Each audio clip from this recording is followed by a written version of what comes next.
Spot channel पर आप लोगों का स्वागत करते हैं।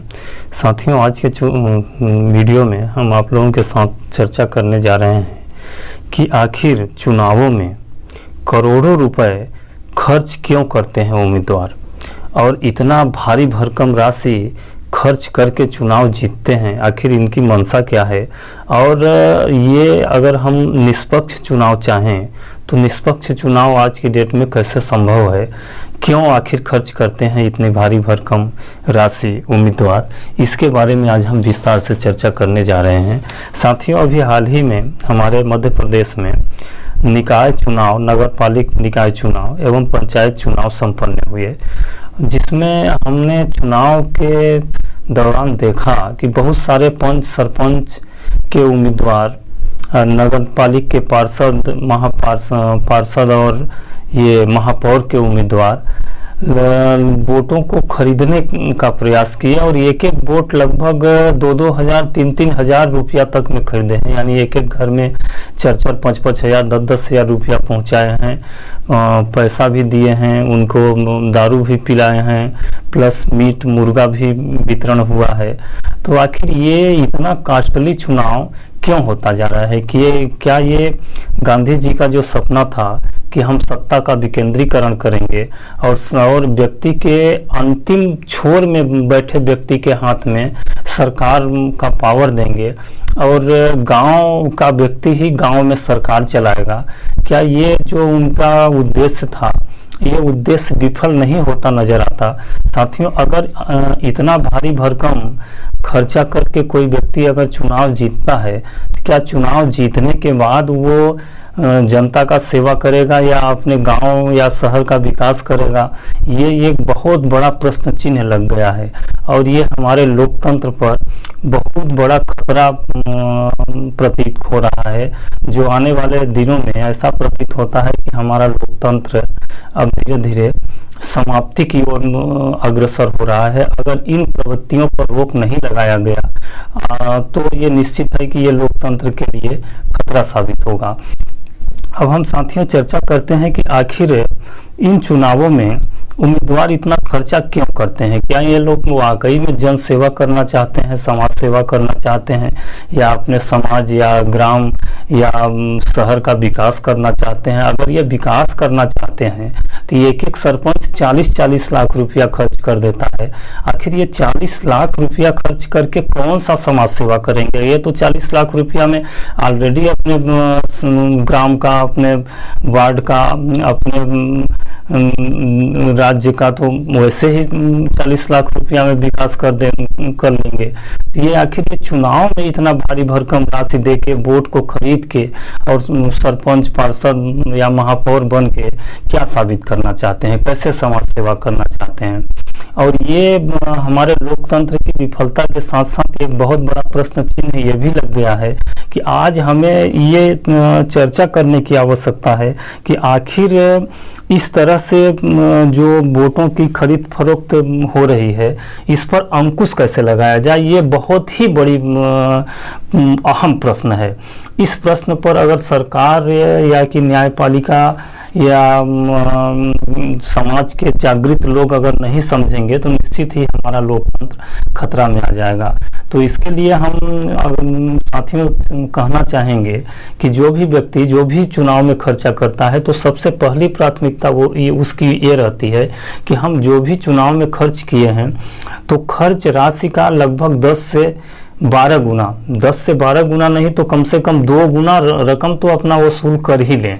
पहले वो रकम वसूल करेगा जो खर्च किया है, इसके बाद फिर जो बचेगा वो समाज सेवा या ग्राम विकास के लिए उस राशि का उपयोग करेगा। सिर्फ इसी के बदौलत वो चुनाव जीतने के लिए भारी से भारी भरकम राशि खर्च करने से भी नहीं कतराते हैं। तो इन सब आखिर समस्याओं का हम कैसे निष्पक्ष चुनाव कराएं, कैसे चुनाव में एक भी रुपए का हेर फेर न हो, यानी कि वोटों का खरीद फरोख्त न हो, लालच वगैरह न दिया जाए, इसका क्या विकल्प है। इस विकल्प पर आज बहुत ही गहरा मंथन करने की आवश्यकता है। जहाँ तक मैं अपना विचार इस पर व्यक्त करना चाहता हूँ, अगर इस पर हम विचार करें, जैसे हम ग्राम पंचायत का मान लें, तो ग्राम पंचायत में जो भी फंड आते हैं, बहुत सारे फंड आते हैं, लगभग 18-20 प्रकार के फंड आते हैं ग्राम पंचायत में। तो ग्राम पंचायत के फंड का आहरण जो होता है, जो बैंक से विड्रॉल करते हैं, उसमें सिर्फ 2 व्यक्तियों के दस्तखत से वो विड्रॉल हो जाता है। विड्रॉल होने के बाद उस राशि को कहाँ खर्च करना है, खर्च करेंगे या नहीं करेंगे, या फर्जी विड्रॉल वो लगा के, आपका रिसिप्ट फर्जी लगा के अब वो राशि अपने पास रख लेंगे, इसकी संभावना पूरी तरह से है, क्योंकि वो इतना राशि खर्च करके सरपंच बने हैं, तो निश्चित है कि पहले अपने राशि को रिकवर करेंगे। तो इस पर हम अंकुश लगाएं कि कैसे ये विड्रॉल रोकें। अगर ये विड्रॉल न हो, सिर्फ सरपंच और सेक्रेटरी के दस्तखत से विड्रॉल ना हो, तो ये निश्चित है कि ये जो भारी भरकम राशि चुनावों में खर्च होती है उस पर रोक लग सकता है। तो मैं सरकार से आग्रह करना चाहता हूं, और ये एक तरह से जिम्मेदार पर्सन न्यायपालिका से भी आग्रह करना चाहता हूं कि वो एक तरह का, इस तरह का एक प्रावधान बनाएं कि ग्राम पंचायतों में कोई भी फंड का आहरण सरपंच सचिव के अलावा जब तक कलेक्टर उस पर सिग्नेचर न कर दे तब तक उसका आहरण बैंक से नहीं होगा। जब कलेक्टर को मुख्य अधिकारी नियुक्त कर दें कि जब तक कलेक्टर उस चेक पर दस्तखत न करे, उस ड्राफ्ट पर दस्तखत न करे, तब तक पंचायत या नगरपालिक निगम का कोई भी फंड का आहरण नहीं होगा।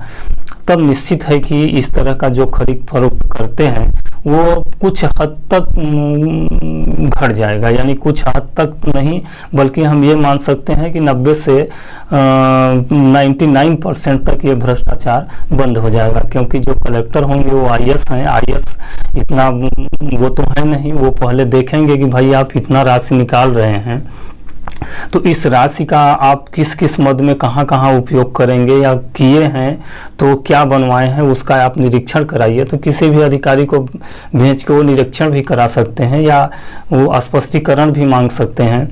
लेकिन आज की डेट में तो सिर्फ सरपंच और सचिव सिग्नेचर कर दिए, बैंक से राशि आहरण हो गया। आहरण होने के बाद वो राशि कहाँ जा रहा है, कहाँ नहीं जा रहा है, अरे यहाँ तक तो ग्राम पंचायतों में देखने को के लिए मिलता है, जैसे मनरेगा वगैरह हो गया।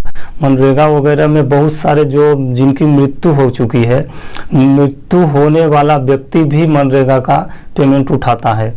कई जगहों पे इस तरह के बात आए हैं कि मरा हुआ व्यक्ति भी काम करता है और वो उसका भुगतान होता है और वो उसकी राशि भी निकाली जाती है। इसके अलावा जैसे सरपंच सेक्रेटरी हो गए, वो अपने लोगों के अकाउंट में मनरेगा का पैसा ट्रांसफर कर देते हैं।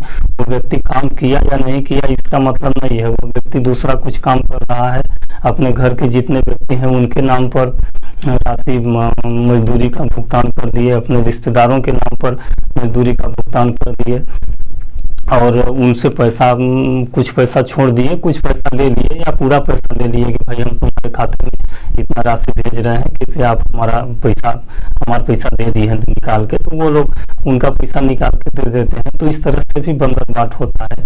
इसके अलावा भी कई बंदरबाट होता है। तो इस तरह का बंदरबाट पर अंकुश लगे, इसके लिए बहुत ही जरूरी है कि किसी भी तरह का विड्रॉल बिना कलेक्टर की अनुमति के न हो। जब इस तरह का नियम बन जाएगा तो निश्चित ही ये जो दावानल की तरफ बढ़ रहा है चुनावों में वोटों को खरीदने की प्रवृत्ति, इस पर निश्चित ही कुछ न कुछ अंकुश लगेगी। और जब इस पर अंकुश लग जाएगी तो फिर निश्चित है कि लोग सभा और विधानसभा में भी अंकुश लगाने का प्रयास किया जाएगा। जी दोस्तों, अगर आज का वीडियो आप लोगों को थोड़ा भी अच्छा लगा हो तो कृपया आप हमारे चैनल को सब्सक्राइब कर लें और वीडियो को लाइक तथा शेयर करें, जिससे अधिक से अधिक लोग जागृत हो सकें और शेयर के माध्यम से ये वीडियो सरकार तक पहुँचे, जिससे सरकार इस तरह का प्रावधान कर सके ताकि निष्पक्ष चुनाव हो सके। जी दोस्तों, नमस्कार।